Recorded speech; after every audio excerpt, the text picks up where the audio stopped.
Philippe est arrivé en Suisse il y a 3 ans.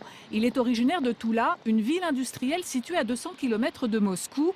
Il était à peine majeur en 2017 quand il s'est engagé dans la campagne présidentielle du seul opposant à Vladimir Poutine, Alexeï Navalny. En Russie, c'est vraiment soit Poutine, soit Navalny. Donc même si on n'est pas d'accord avec tout ce qu'ils disent Navalny, mais c'est une seule personne qui disent la vérité, qui disent quelque chose qu'on n'a jamais attendu avant.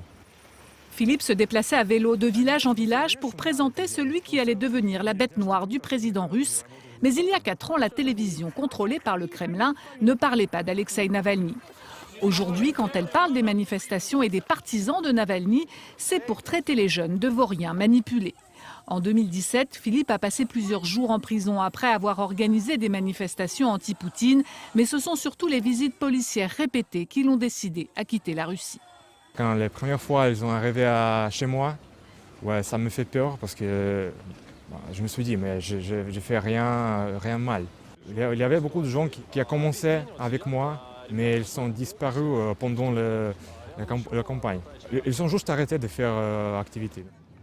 Pour lui, cela ne fait aucun doute, le pouvoir en Russie a bien tenté d'empoisonner Alexeï Navalny en Allemagne cet été. Philippe reste pragmatique, fuir la Russie ne le met pas à l'abri des représailles. Par exemple, on est ici à Montreux. À Montreux, il y a beaucoup de Russes qui habitent ici.